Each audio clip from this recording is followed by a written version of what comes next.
এক সপ্তাহের কঠোর লকডাউন ঘোষণার পর প্রথমবার ব্যাংক খুলে সোমবার ব্যাংকিং কার্যক্রমের সময়ও ছিল সীমিত। সকাল 10টা থেকে বেলা 1:30টা পর্যন্ত খোলা ছিল ব্যাংক। তাই সীমিত সময়ের মধ্যে লেনদেন সারতে ব্যাংকের শাখাগুলোতে ছিল গ্রাহকদের উপচে পড়া ভিড়। গ্রাহকদের লম্বা লাইন চলে আসে ব্যাংকের বাইরে রাস্তা পর্যন্ত। লাইনে দাঁড়ানো লোকজনের মুখে মাস্ক থাকলেও ছিল না সামাজিক দূরত্বের বালাই। আধা ঘন্টার মতো দাঁড়িয়ে আছি। স্বাস্থ্যবিধি মানছে তো আপনারা দেখতেই পাচ্ছেন, কিন্তু সিস্টেমটা করা উচিত ছিল যে সবগুলা শাখা যদি খোলা থাকতো তাহলে এখানে 6 জন ওখানে 6 জন এই পাড়াপাড়িটা হইতো না। আপনি দেখেন এখন একটা ব্রাঞ্চ খোলা রাখার কারণে কতগুলা মানুষ একসাথে।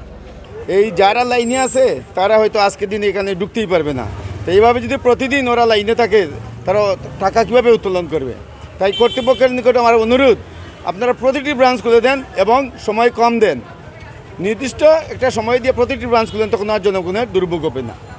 লকডাউনের আগের 4 দিনের চেয়ে সোমবার নগরীর রাস্তাঘাটে জনসমাগম ছিল বেশি। রিকশার পাশাপাশি মোটরসাইকেল ও প্রাইভেট গাড়ির সংখ্যাও ছিল আগের 4 দিনের তুলনায় বেশি। রাস্তার মোড়ে মোড়ে ছিল পুলিশের তল্লাশি। যানবাহন আটকে রাস্তায় বের হওয়ার কারণ জিজ্ঞাসা করে পুলিশ। সদুত্তর না পেলে ফিরিয়ে দিয়েছে তারা। মোটরসাইকেল ও প্রাইভেট গাড়ি আটকে পুলিশ দেখতে চেয়েছে কাগজ, লাইসেন্স সহ প্রয়োজনীয় কাগজ দেখাতে ব্যর্থ হলে সংশ্লিষ্ট যান চালকের হাতে ধরিয়ে দেওয়া হয় মামলা।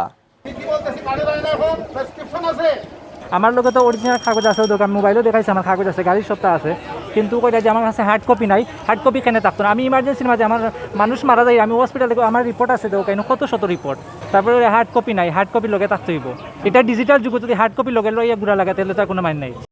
এছাড়া র্যাব ও সেনাবাহিনীর সদস্যরা নগরীর বিভিন্ন স্থানে করোনা সংক্রমণ থেকে বাঁচতে সচেতনতামূলক প্রচারণা চালান। এ সময় তারা মাস্কও বিতরণ করেন।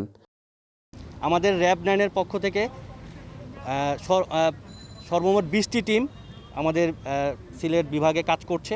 কিছু কিছু জায়গায় আমরা মোবাইল কোড করছি, কিছু কিছু জায়গায় চেকপোস্টের মাধ্যমে মানুষজনকে, জনসাধারণকে ঘরে থাকতে উদ্বুদ্ধ করছি, কোনো কোনো জায়গায় আইনের প্রয়োগ করছি, কোনো কোনো জায়গায় মোটিভেশন করছি এবং লোকজনকে মাস্ক ব্যবহার, যে স্বাস্থ্য বিধিগুলো আছে সেগুলো মেনে চলার জন্য উদ্বুদ্ধ করছি। এভাবে আমরা এই লকডাউন বাস্তবায়নের জন্য সচেষ্ট আছি। জেলা প্রশাসন, সশস্ত্র বাহিনী, পুলিশ, র্যাব এবং আইনশৃঙ্খলা বাহিনীর যত সদস্য আছে সবাই কাজ করছি আমরা একসাথে সমন্বয়ের মাধ্যমে, এবং আপনারা দেখতে পাচ্ছেন এটা অনেকাংশেই সফল করতে সচেষ্ট হয়েছি আমরা, এবং সামনের দিনগুলোতে এটা আমরা সফল করতে সচেষ্ট থাকব। এদিকে চলমান লকডাউনের মেয়াদ আরও 7 দিন বৃদ্ধি হওয়াতে খেটে খাওয়া মানুষজন পড়েছেন দুশ্চিন্তায়। এই সময়ে সরকারি বেসরকারি সহযোগিতা না পেলে তারা না খেয়ে থাকার আশঙ্কায় পড়েছেন। এখন ভাই কি করবো, ব্যবসা বাণিজ্য কিচ্ছুই নাই, চলার মতন কিচ্ছুই নাই, যে মানুষের চলবো মনে হয়, কানতে ইচ্ছা হয়। আমি এক মুক্তিযোদ্ধার সন্তান, বিশ্বাস করবেন কি না, ঋণগ্রস্ত হয়ে মানুষের ইনজুর থেকে ঋণ করিয়া মনে করে এখন ইনজুরি ঋণ দেবো কীভাবে, কি সংসারের কীভাবে চালামো, কি দোকানদারি কীভাবে চালামো, এটা বলার মতো না ভাই। লকডাউন বাস্তবায়ন ও স্বাস্থ্যবিধি নিশ্চিতে নগরীর 16টি পয়েন্টে চেকপোস্ট বসিয়েছে পুলিশ। এছাড়া মহানগরী ও জেলার সকল উপজেলা মিলে জেলা প্রশাসনের 33টি ভ্রাম্যমাণ আদালত লকডাউন বাস্তবায়নে কাজ করছে। হাসান মোহাম্মদ শামীম, বাংলা ভিউ, সিলেট।